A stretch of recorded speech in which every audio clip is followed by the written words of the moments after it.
Olá, Tudo bem? tudo bem? Então, tá bom. Vejo que o senhor está num lugar muito bonito aí.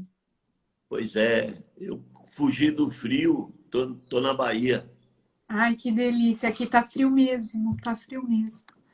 O jeito de ficar num retiro no frio não tem graça, né? Eu tô fazendo uma quarentena brava aqui. Essa semana eu vim para Jundiaí, que é a minha cidade, e tô passando frio. Hoje tô na casa dos meus pais aqui. Até aqui a coleção do meu pai de motinho aqui, dividida com meu filho. Mas tá gelado, tá? É, Tô com uma invejinha aí da Bahia. é bom, né? O calorzinho é bom. É bom. Bom, muito obrigada por aceitar o convite. Estou muito feliz de ter o senhor aqui conosco. Imagina, um prazer é meu. Eu fiquei muito impressionada com o artigo que eu li do senhor falando sobre a onda verde. E aí a minha ideia foi da gente trazer aqui esse tema para conversar, mas é um bate-papo super aberto. Os nossos convidados aqui, eles também normalmente mandam perguntas e aí vou lendo. E a gente tem pelo Instagram no máximo 1 hora. Então, a hora que chegar no final desse tempo, a gente tem que desligar porque eles cruelmente nos derrubam. Então, Acho, eu não sei se eu tenho mais de 1 hora para falar. eu tenho certeza que tem. Eu não sei se o senhor se lembra, nós já estivemos juntos em algumas audiências da Comissão do Meio Ambiente. Ah, Me sentei do seu lado em algumas audiências, mas defendendo a indústria de agrotóxico. nossa Senhora. E aí a gente estava em lados opostos. Hoje eu tenho uma consultoria em relações governamentais e trabalho para todo tipo de empresa. Então, vamos falar de meio ambiente. Vambora. Bom, então, eu vou ler aqui um mini currículo que eu tenho.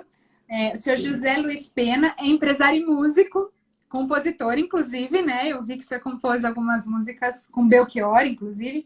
Fundou o Partido Verde nos anos 80, foi vereador em São Paulo, pelo Partido Verde de 2008 a 2010, quando se candidatou a deputado federal e foi deputado de 2011 a 2015. E aí foi convidado para ser secretário de Estado de Cultura no governo do Geraldo Alckmin e hoje é o presidente nacional do PV. Sim. Né? Então, devo chamá-lo de presidente, de deputado? Como é que o senhor prefere? Pena, pena. Pena. Então, o senhor Pena, porque eu ainda. É,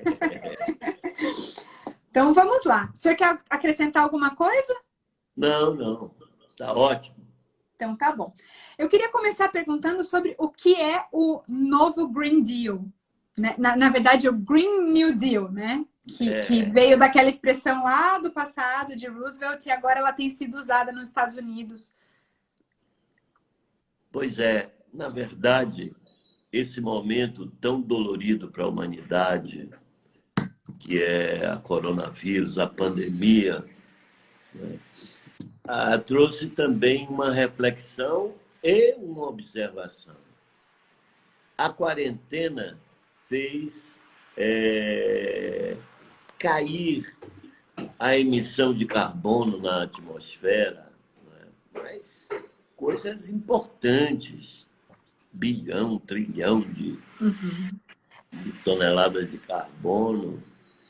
E a gente pode até observar no nosso micro-região, por exemplo, São Paulo, a poluição baixou mais de 50%. A água melhorou, o mar está mais translúcido. Também, coisa engraçada, Silvia, eu andava impressionado com a quantidade de raios na cidade de São Paulo. E agora fez-se um link com a poluição, porque a quarentena diminuiu bastante a quantidade de raios. É verdade, Chegou, eu não tinha prestado atenção nisso, mas é pois verdade. é, É. eram 2.000 coriscos no céu, relâmpagos e tal. Caiu. Bom, essa observação é importante porque, quer dizer, é uma ação da nossa forma de produzir, da nossa jeito de organização social, da mobilidade movida por combustível fóssil, né? Os carros, os ônibus e tal. Quer dizer, com a diminuição disso, ficou visível que a gente precisa mudar a forma de produzir, de se locomover, enfim. Também, o nosso... Perdão. Imagina. O nosso desespero no Brasil é que a mortalidade da Covid ela é diretamente ligada à condição de vida das pessoas. Estão morrendo os mais pobres. E nós fizemos uma sociedade absolutamente injusta, de maneira que temos muitas pessoas que estão sofrendo. Então, diante desse quadro todo, o mundo resolveu se repensar. Não vale a pena passar uma experiência tão dolorida, tão desconfortável e refazer o mundo do jeito que era. Então, o mundo está se repensando. Por exemplo, o Biden, nos Estados Unidos, que vai enfrentar o Trump agora no final do ano, a plataforma dele, programa, reservou 2 trilhões de dólares para ser gasto em 10 anos para a mudança da matriz energética, a qualidade dos alimentos, já que hoje você não é mais promotor do agrotóxico. Então, também os pensadores na Europa, na Holanda, que é na Europa também, mas eles, especificamente os holandeses, tiraram 5 pontos para o tal do novo normal. Uhum. Então, é um momento desesperador, porque é uma chance e o Brasil tem um governo absolutamente obtuso para entender ou fazer qualquer gesto nesse sentido.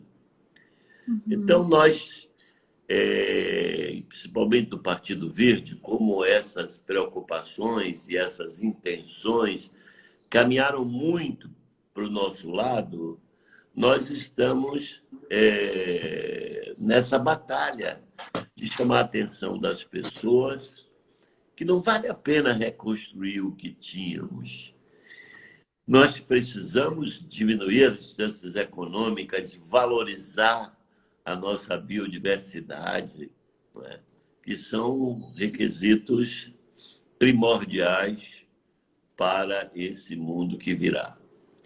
Então, além de tudo isso, quer dizer, nós vamos precisar de financiamentos, empréstimos internacionais. E ninguém vai querer emprestar dinheiro ao Brasil com essa política de não conter desmatamento, maltratando os índios da forma que estamos, a sociedade desigual do jeito que temos. Então, é um momento estratégico e talvez uma chance que o Brasil esteja perdendo. E o que o Brasil precisa fazer, Pena? Porque o senhor começou a falar sobre os Estados Unidos e falou numa mudança da matriz energética, mas a matriz energética do Brasil ela já é uma das mais limpas. Né? O que a gente poderia fazer nesse sentido? Eu acho que muita coisa. Por exemplo, nossa frota de carros. Então, primeiro precisamos repensar o transporte individual, para a gente ser bem claro, né? Então, agora, o combustível não pode ser esse combustível fóssil usado dessa maneira que nós usamos. Primeiro, porque é um desperdício, é um combustível importantíssimo, um material muito importante, e que é queimado em carro. Uhum. E sabemos que é finito, entendeu? É uma coisa maluca. Então, acho que os carros elétricos, visando primordialmente o transporte coletivo, né, de qualidade, enfim, também a indústria, né, não pode continuar mandando carbono para a atmosfera do jeito que estamos mandando. Então, O senhor sabe que a semana passada nós fizemos uma live aqui nesse mesmo horário, nesse mesmo canal, com o Ricardo Abreu, que ele é um pesquisador, ele é CEO da MAHLE, e foi justamente sobre essa questão da eletrificação dos carros. E aí ele falou que o Brasil precisa evoluir muito nessa questão, mas que a gente tem todo o material, todos os recursos naturais necessários para isso, né? Além de carros elétricos da forma como estão sendo usados na Europa, que a bateria acaba sendo também muito poluente, mas os carros que podem ser produzidos no Brasil usando o etanol e o biodiesel, o biocombustível em geral, ele pode ser muito mais sustentável do que qualquer outro no claro, mundo, né? Então nós temos um potencial muito grande aí, né? imagina você a energia solar, você não tem um programa de governo sério. E aqui é o país tropical, é um negócio de doido. Então, o banho quente com chuveiro elétrico, que é um bicho-papão de energia elétrica monstruoso, quer dizer, não tem política inteligente em relação a essa questão da matriz E é energética. muito cara, né? A energia solar, para você implementar isso numa casa, é muito cara, né? Deveria ter Porque, incentivos, né? claro, e se tiver volume, o preço cai. O Uhum. problema é que não existe, como não existe incentivo, você tem um preço nas alturas, né? Então a Uhum. gente. Agora, tudo isso no Brasil é possível se a gente mudar a ótica. Primeiro, admitir que nós somos um país mega diverso, entendeu? Então, um gaúcho e um amazonense são brasileiros, mas isso é uma coisa genérica. Eles são muito diferentes. E a gente, nesse particular, somos um sinal para o mundo da convivência entre os diferentes. Agora, o Uhum. dia que a gente entender que a convivência entre os diferentes é um projeto de interesse mundial, porque nós estamos indo para o planeta viver um condomínio planetário, não é? E isso é conviver com as diferenças. Esse é um. Dois, saber que a nossa biodiversidade é uma riqueza, é um patrimônio e que, mantida esse descuido criminoso, nós vamos ter uma mudança climática bárbara. Então, as regiões de semiárido serão desertos. E isso é uma tragédia para o Brasil.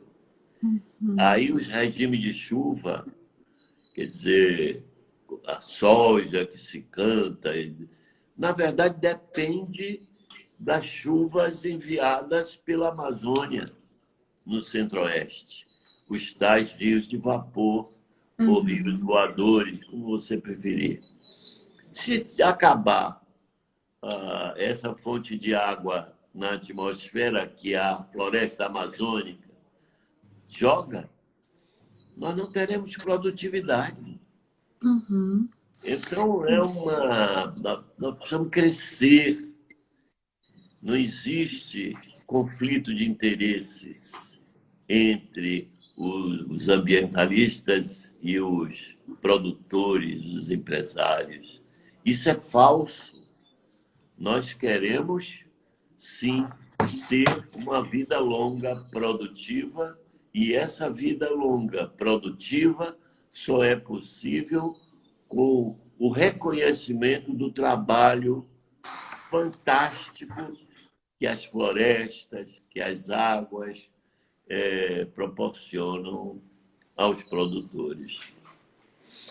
Eu estou adorando o que eu estou ouvindo, Pena. Deixa eu pegar alguns ganchos na sua fala e te fazer algumas perguntas. A gente já tem várias perguntas aqui da nossa audiência também. Mas o senhor falou sobre a riqueza da nossa biodiversidade. Quais os impactos do protocolo da ratificação de Nagoya no Brasil? Porque tem muitos produtos da biodiversidade brasileira que já foram registrados no exterior também, né? Como é que fica isso? Como é que o senhor vê? Isso aí é consequência do nosso desinteresse. Se você tem um negócio que você, desculpe a expressão chula, cagueanda, alguém vai e registra. Você está entendendo? Então, não há que se condenar. Apenas quem usurpou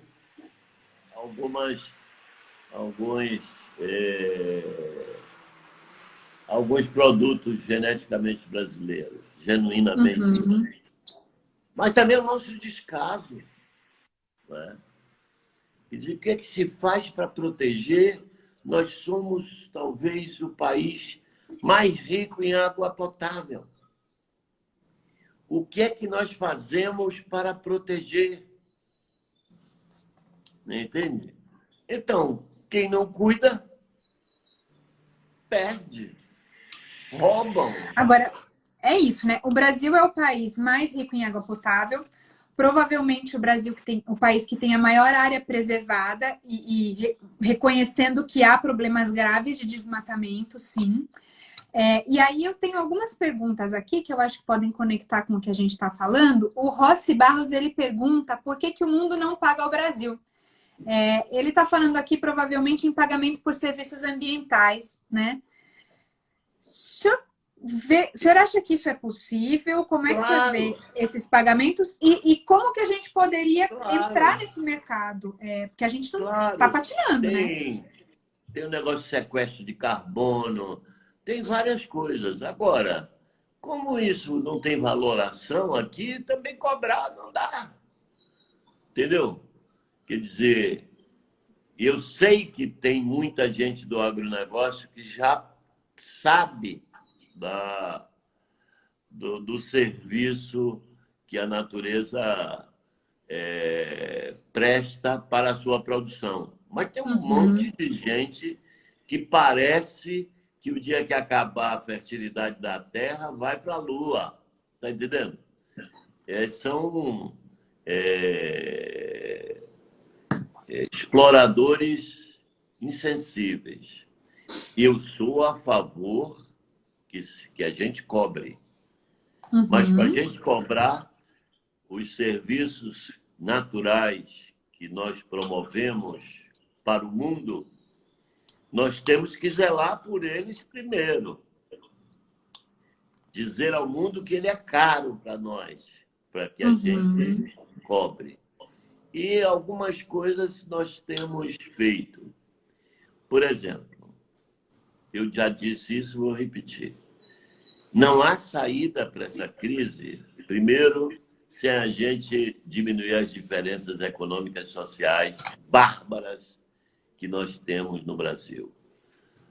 Depois, nós só conseguiremos empréstimos necessários para fazer a roda girar de novo se nós estivermos tratando bem essas questões ambientais que são caras para todo mundo, ambientais e sociais.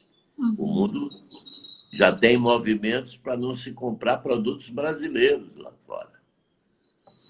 Essa é uma triste verdade. E como que o senhor... Aqui a gente tem uma pergunta do INPAS oficial. Como que deveria ser a contribuição da agricultura na agenda ambiental brasileira? Porque eu concordo com o que o senhor disse. Existem agricultores que preservam... Primeiro, o Código Florestal ele já obriga uma preservação. E vamos trabalhar com a ideia de que todo mundo tem que fazer aquilo que está na lei, né? E muitos agricultores já entenderam da contribuição que essas florestas de pé têm para a sua própria produção, né? Nas questões de polinização, nas questões de água, de solo e tudo mais. Inclusive, a integração lavoura-floresta-pecuária também funciona muito bem no Brasil e é super sustentável. Mas a gente sabe que tem muita gente também fazendo errado, como tem em todos os setores. Sempre tem maus profissionais. Como que aqueles que já estão fazendo certo poderiam melhorar? Forçando a isso ser uma política de Estado. Entendeu? Eles têm que entrar. Não dá para ficar calado vendo o desgoverno ou a ausência de uma política de Estado que trate dessa relação. Não dá. Nós estamos retrocedendo rapidamente, perigosamente, das leis ambientais, está passando uma boiada. Então, a gente precisa dessa aliança.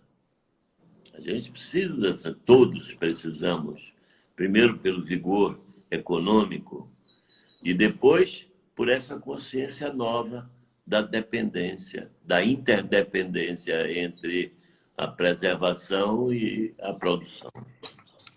Muito bom. Mas precisamos fazer política, todo mundo. Política no sentido de preparar o governo para uma ação concreta de proteção. E o que está vendo é o contrário.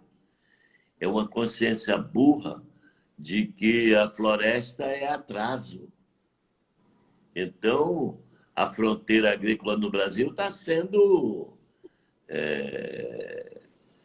violentamente agredida, né? Como que, antes de eu fazer essa pergunta, eu vou só dizer que quem mandou essa última pergunta que eu fiz foi do INPAS Oficial e ela diz: Silvia, por favor, mande um beijo para o Pena, da Suzana e Sérgio Gazili. Opa! Gente boa! Eles estão aqui. E aí, o Rossi Barros, ele pergunta justamente como fica a defesa da Amazônia, a soberania do Brasil sobre a Amazônia. Eu quero dar só uma embalada nessa pergunta. A gente já entendeu que o senhor tem críticas com relação a como esse governo atual faz a gestão dessa parte ambiental. A pergunta dele diz respeito à soberania, justamente sobre essa questão, e o governo atual ele acaba batendo muito nessa questão, né, de que nós somos soberanos, nós temos que tomar a decisão em cima dessa área que é nossa, que é brasileira, e aí eu até concordo, é uma área nossa, e já que ela é nossa, e não do governo, ela é nossa, dos brasileiros, como é que nós, brasileiros, podemos fazer para exigir essa preservação, tanto como cidadãos perante o governo, mas também como habitantes desse mundo e que precisamos daquela floresta de pé? Primeiro, há um equívoco muito grande, porque o pronunciamento resistente de pensar que a Amazônia é apenas brasileira. A Amazônia é internacional, são de 9 países. Né? Ela é muito mais ampla. Então, acho que a posição inteligente do Brasil seria fazer um consórcio entre os países e dar uma linha, porque se você vai usar a floresta de maneira inteligente. Aí você tem a seringueira, você tem a castanha, você tem N produtos que podem ser tirados sem prejuízo, quer dizer, mantida a floresta em pé. Ninguém vai roubar a Amazônia, porque não tem como pegar um transatlântico, amarrar a Amazônia e levar daqui. Isso é um delírio. O que eles querem ter posse é para derrubar. Então, se nós não tivermos uma política de Estado buscando uma relação generosa com esse patrimônio e, de preferência, que ela seja consorciada com os outros 8 países que são detentores desse patrimônio natural, que é possível, nós vamos ficar enxugando gelo. Apaga o fogo. Aí estourou fogo ali, apaga o fogo. Aparece um desgraçado, entra lá e corta a floresta. Agora, aonde é que vende a madeira tirada ilegal? Se houver uma política de Estado, ela não tem para que vender. Não tem certificado. Mas aqui, como não tem uma política clara de governo, fecha-se os olhos para os ilegais. Não só os madeireiros, como os garimpeiros, o que é uma coisa completamente predatória, né? Você cria verdadeiras feridas na floresta para tirar minério de forma estúpida. É justamente a grande acusação do governo, né? O governo atual ele diz que muito da busca por soberania da Amazônia é por causa dos minérios que estão ali, né? E que justamente os interesses internacionais estariam ligados ao nióbio e outros minérios que estariam embaixo da Amazônia. É uma falácia, porque o nióbio, não só o nióbio, como o grafite, que dá o grafeno, que é uma grande descoberta realmente. Imagina, você tem aqui em Poços de Caldas. São chamadas terras raras. Isso não precisa derrubar a floresta. Em Minas, aí você está na superfície. Isso é uma falácia. Agora, não estou dizendo que não tire, mas tem altas tecnologias, Silvia. Por exemplo, você sabia que já fizeram uma bactéria que come ouro? Não sabia. Você solta, ela garimpa por você, e depois você recolhe essas bactérias sem impacto na natureza. Agora, por que nós estamos liberando ilegais para cavucarem, depredarem, levar doença para os índios, derrubarem árvores na nossa área de preservação? Não. Se tivesse política de governo, ia-se com a tecnologia de ponta para trabalhar essas coisas, entende? Fazer o garimpo. Mas não se faz. Nós somos acusados de preservacionista radical. Não é isso. Não é essa a nossa questão. A nossa questão é como é que nós vamos explorar sem detonar o patrimônio.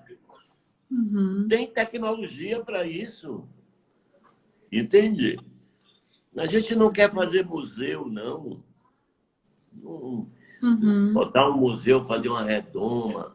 Isso não existe mesmo, porque tem muitos brasileiros morando lá, nos ribeirinhos, e os outros povos indígenas e tal. Acho que todo mundo quer conversar. Mas não adianta passar monstruosos tratores passando por cima de tudo. Claro. A gente vai voltar nessa questão dos indígenas que eu quero falar. Eu sei que esse é um tema bastante caro para o senhor. Mas o Yen Serri diz que a Europa parece que acordou para as políticas verdes. O que falta aqui no Brasil para que possamos avançar? Você vê que em Paris os verdes tiveram uma vitória extraordinária agora nas eleições municipais. Viraram uma assombração para os Mas o senhor não conservadores. acha que a realidade da Europa é muito diferente da do Brasil em todos os termos, tanto na preservação e no número de florestas que eles têm, como na produção? Por exemplo, a Europa ela não consegue ter uma agricultura pujante como tem o Brasil. E também não tem grandes áreas. Além de tudo, ela não tem, como ela tem países muito menores, a gente consegue incluir 33 países da Europa dentro do Brasil, ainda sobra espaço, né? Se a gente for olhar, o controle deles sobre as áreas está muito mais fragmentado e eles conseguem ter muito mais fiscalização, né? Olha, isso é uma coisa a se pensar. Por quê? Porque a agricultura em larga escala também é preocupante. É preocupante. Por quê? Porque eu lembro, como eu sou antigo, o governo Geisel queria fazer o nosso álcool combustível da mandioca. A mandioca é a típica cultura de minifúndio, da agricultura familiar. Aí em Jundiaí, você sabe bem disso. Né? Tem muita mandioca na rua. E frutas, né? Aqui são mais frutas hoje. Mandioca acho que eu nunca vi. Talvez seja um pouco mais antigo. Observe, os carrinhos de mão devem passar aí, que eu passo muito por aí. Indo para Valinhos e tal. Bom, aí o Geisel, não ele, né? O projeto do álcool de mandioca plantou mandioca em larga escala. Apareceu doenças que eles nunca pensaram, pragas, ficou inviável. Então, essas culturas de larga escala, além de ter uma manutenção de defensivos agrícolas, né? Também ela desmata muito. Lembro de uma praga que teve de pombas nas plantações quilométricas de milho e soja no interior de São Paulo. Então, ela é problemática. O que é produto de qualidade, na verdade, é na combinação de várias culturas que se protegem umas com as outras. Bom, agora, o Brasil não foi sempre esse desastre. O século XIX, Silvia, nós tínhamos um projeto de país, maldita seja a escravatura, mas era um projeto de país avançado. Né? Eu vou dar umas informações de almanaque. Primeiro país que teve uma cidade com luz elétrica foi o Brasil. Rio de Janeiro. Financiou e implementou. Telefone. Financiamos e tivemos a primeira cidade com telefonia, que foi Campos, no estado do Rio de Janeiro. E assim, quer dizer, muita coisa. O que acontece é que o Brasil, ao manter uma elite asfixiante, né, superpoderosa, embotou o crescimento para as suas vantagens. Essa é que é a história. Então, não é real essa coisa de que o Brasil é muito diferente, é por isso, por aquilo, subdesenvolvido. Quando nós viramos século XIX para o século XX, nós tínhamos a malha ferroviária maior do mundo. E os trilhos foram vendidos a quilo. É uma coisa assustadora. Nenhum país Por que do nós mundo... saímos desse ciclo? Já, eu vou abusar do almanaque, então. Por que nós saímos desse ciclo de prosperidade?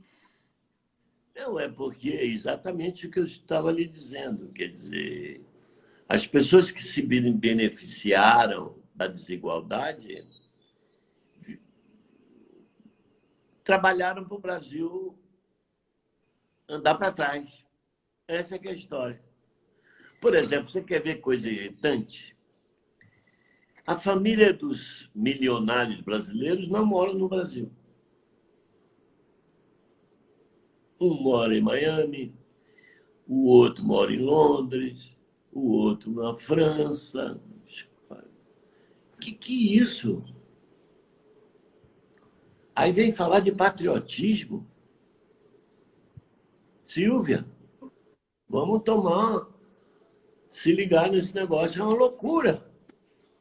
Eu acho que a gente entrou numa triste realidade em que essas pessoas vão atrás de segurança e educação fora, né? Pois é, mas essa é a desculpa. É. Porque não podem exercer a opulência da sua grana aqui. Um país desigual como esse, você não pode passar com um carro bacana em muitos lugares no Brasil inteiro. É verdade. Porque sofre assalto e tal. Então, eu não... Pode parecer que eu sou um discursador de um mundo igualitário. Não sou. Acho que as pessoas são diferentes, têm querer diferentes. Viva a diferença e a liberdade. Mas, quando isso é tão visível, imagina você, numa pandemia dessa, nós procuramos os pobres, inicialmente dando R$ 200 por mês. O senhor não acha que a pandemia... Eu quero até voltar em alguns temas aqui que o senhor falou, mas entrando nesse gancho, o senhor não acha que a pandemia ela despertou um senso de solidariedade nas pessoas? Eu falo por mim mesma, eu falo pela minha família. Claro. A gente tem... eu acho que a empatia cresceu. Eu tenho certeza, porque é crítico. É crítico. Essas relações... nós da classe média vivemos nesse sanduíche e tal, tentando se equilibrar e tal. Somos uns malabaristas. Mas depois de nós, é um volume gigantesco de pessoas e uma miséria completa. Uhum. O mundo não pode. A gente não pode lutar depois desse sofrimento, como eu já disse antes, essa dor imensa, e refazer o mundo do jeito que era. Que vantagem que a gente leva. Entende? Então, estou me esforçando para falar sobre isso. Eu até nem gosto de falar muito, mas agora é necessário. Você me conheceu já na Câmara e tal, eu não sou desses que tem necessidade de falar sobre qualquer coisa. Mas agora é um momento que a gente tem que chamar a atenção das pessoas. Outro dia eu vi uma matéria na Baía da Guanabara, você deve ter visto, água translúcida e tartaruga, peixinho. Isso tinha... Eu até achei que fosse fake news, sabe? É. No primeiro momento eu achei que fosse fake news. Você vê o que é que nós fazemos com o nosso meio ambiente. Quer dizer, se as pessoas não entenderem isso, e se esforçarem para que a mesma situação volte, é uma insensibilidade total, está todo mundo vendo, né? Então, alguns fenômenos, e eu sou encantado com isso. Isso que nós estamos fazendo aqui, Silvia, põe em xeque a necessidade de vivermos em cidade. Eu não tenho a menor dúvida sobre isso. Eu acho que essa é uma questão que a gente vai ter que discutir muito, porque a gente vê, inclusive, as manchetes das revistas dessa semana, né? A Faria Lima esvaziando. Porque se eu posso estar em um bom lugar e falar com todo mundo, por que eu vou viver confinado nas cidades? Num metro quadrado caríssimo. Caríssimo. Né? Sem mobilidade. Um engarrafamento miserável. É isso.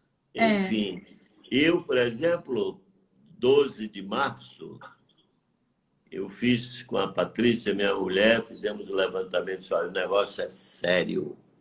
Como diria Nizam Guanais, essa porra mata. E eu, Patrícia, tenho certeza que sou o preferido do Covid-19. Então, tem que se cuidar. Fomos para um barraco que a gente tem ali em Valinhos e fiquei lá 100 e tantos dias. E essa reflexão tem que vir. Eu continuo gerindo as coisas burocráticas do partido e as coisas políticas. Estou envolvido em todos o movimento e numa chacrazinha com todo conforto, com os animais, as árvores e tal. Aí esfriou. Eu digo, não. Você ficar confinado com frio também não dá. Aí vim para cá, estou na Bahia, falando com você e falando com o mundo. Aproveito para mandar um abraço para Sérgio e Suzana Gaziri, que são amigos queridos.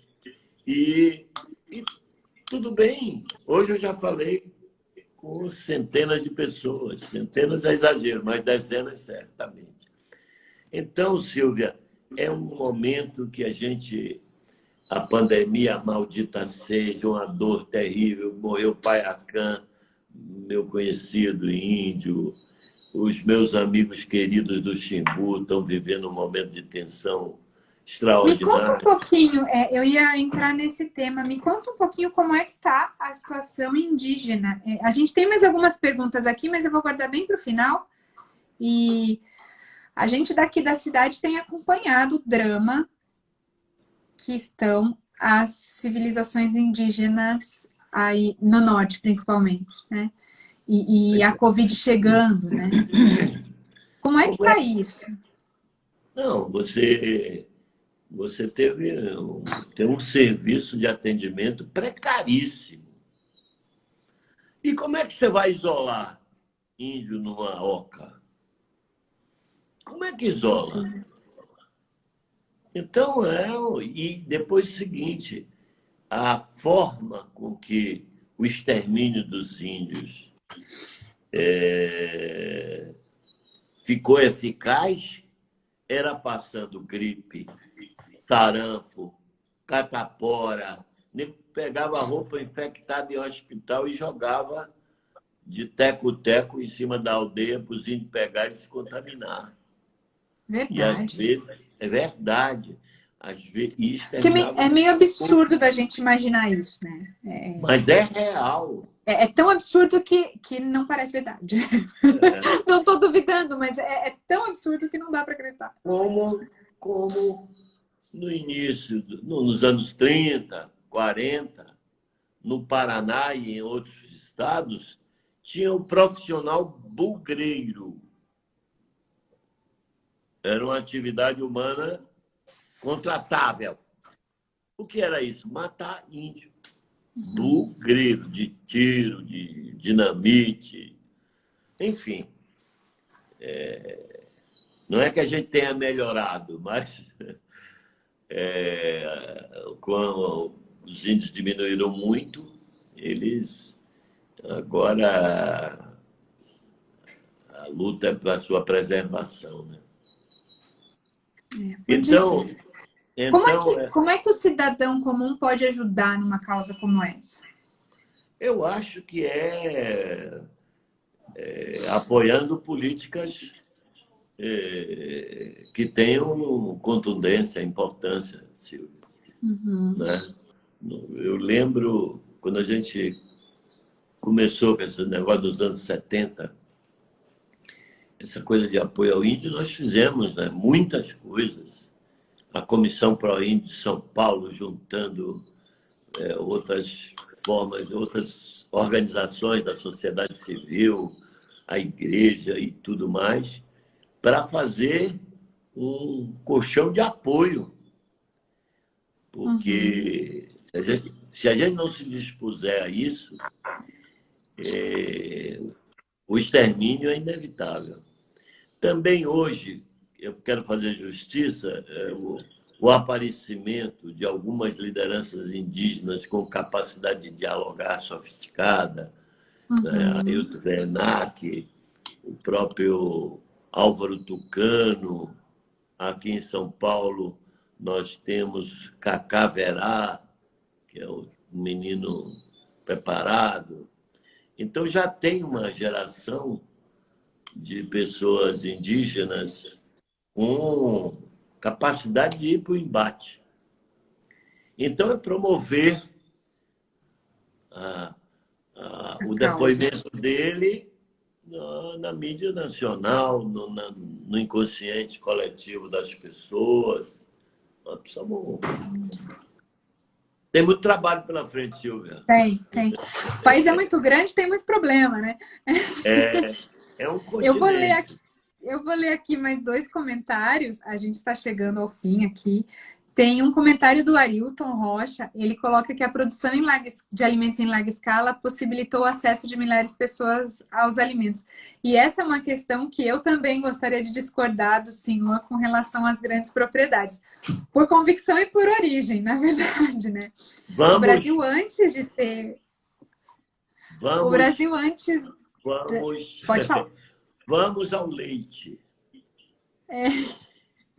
Se tem uma coisa mais democratizada, é a produção leiteira. Há uns anos atrás, me procurou um rapaz que era dono dos leites Alimba, que trabalhava com algumas cooperativas de arrecadação do leite, do pequeno produtor, aquele latão na porta e tal. Aí a pergunta dele era o seguinte: Pena, por que a vaca na Europa produz 40 litros de leite? Na Argentina, 25. E a nossa aqui, 4.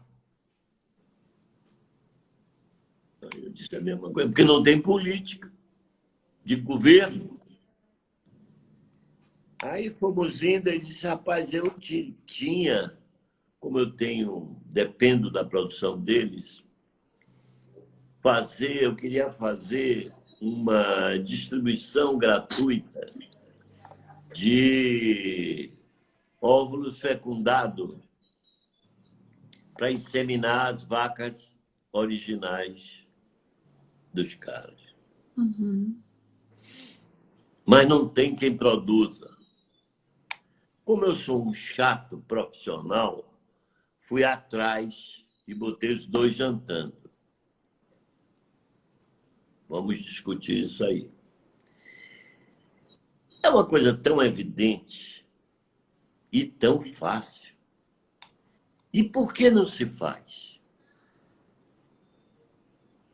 Porque querem e lutam para privilegiar o mega produtor. Você está entendendo? Mas Então, o mega não há... produtor, ele não teria interesse também em produzir 25 litros? O pequeno quer. Não, mas o mega também teria esse interesse, não teria?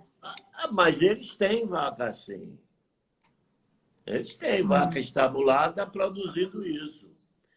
Agora, o leite do pequeno produtor, da agricultura familiar, ele não tem incentivo. Então, Eu isso não que eu tenho estou... dúvida.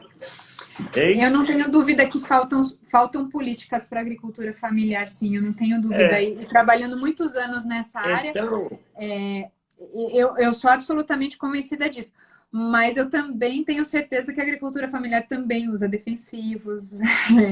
E antes da gente ter essas grandes propriedades produzindo em larga escala, o Brasil era um grande importador de alimentos e hoje ele é um exportador. eu Então, tem um sei, trade-off aí, né?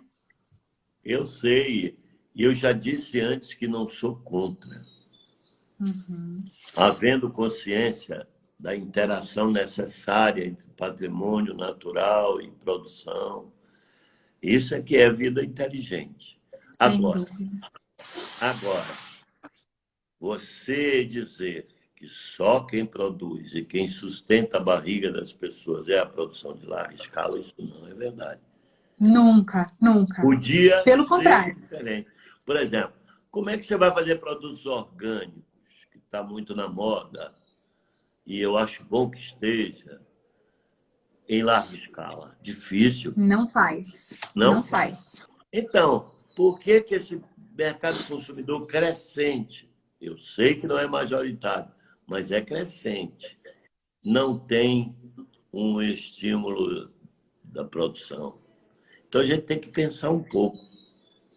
Pensar um pouco. É uma das coisas do Biden na campanha agora dos Estados Unidos, é o produto alimentar de qualidade, incentivando a agricultura, o pequeno agricultor e a agricultura familiar.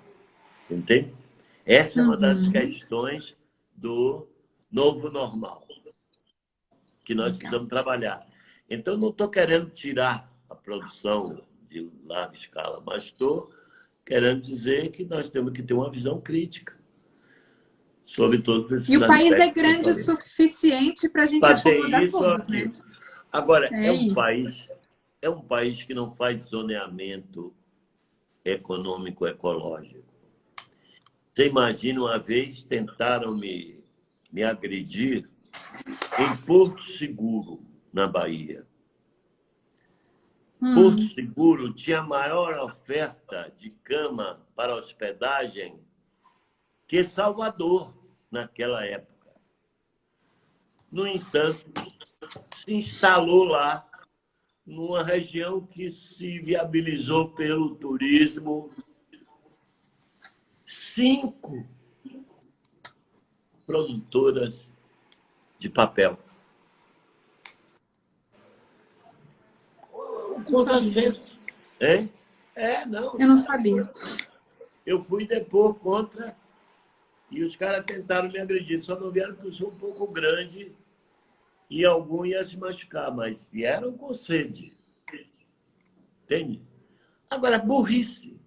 Se uma região se viabilizou pelo turismo e já estava montada com oferta de cama, para que você bota 5 plantando eucalipto para fazer celulose?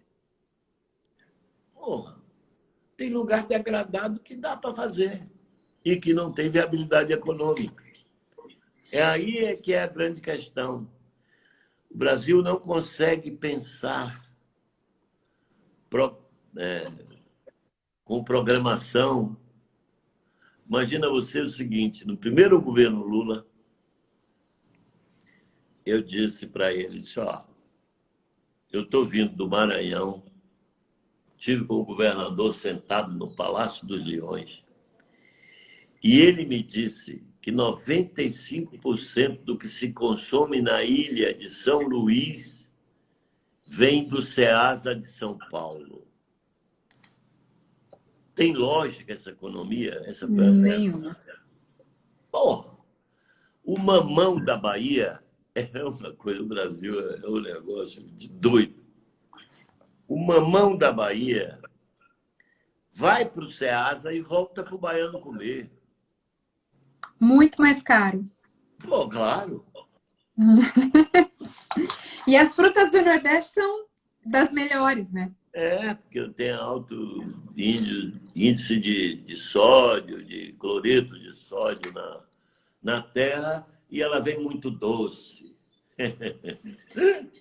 Bom, nós temos 3 minutos e o Instagram é cruel quando acaba. Eu vou ler uma última pergunta da Ju Marcucci, que eu achei muito interessante. Ela coloca: nós ambientalistas vemos o meio ambiente como um assunto político, científico e empresarial, ou seja, com seriedade. Em sua opinião, por que as pessoas são tão resistentes em ver o meio ambiente dessa forma? E aí eu completo a pergunta dela de que a partir do momento que a gente começar a olhar o meio ambiente dessa forma, quais são as oportunidades que o Brasil pode ter de negócio? Porque eu acho que no fim é isso, né?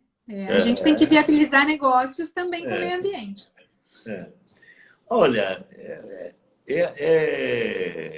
eu costumo simplificar muito a resposta. É burrice. Nós somos umas topeiras. O que a gente tem de melhor, por exemplo, se você for ver do ângulo climático, a humanidade caminha procurando o sol. E nós perdemos para a Espanha em turismo. Não é possível. A Espanha é menor do que o estado da Bahia. E nós perdemos em turismo, mas assim, a quarta parte. Então, é todo um processo, como diria o grande artista plástico Emanuel Araújo, o problema é nossa elite, que não quer pensar, nem repensar. Ela precisa se repensar. Ela precisa pensar nessas novas formas.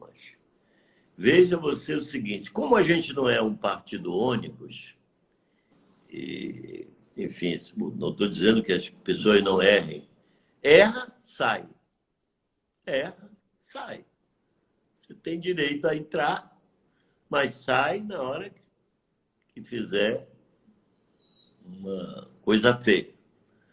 Então, as pessoas ficam sempre achando que o nosso ponto de vista a esquerda acha que isso vamos dizer assim, é um desvio do que é essencial. Pena, nós temos 20 segundos. Mas a direita acha que nós somos apenas preocupados com o mico-leão dourado, que é um pessoal completamente sem possibilidade de intervir em qualquer processo. Mas eu adorei falar com você. Eu também. espero que tenha sido bom para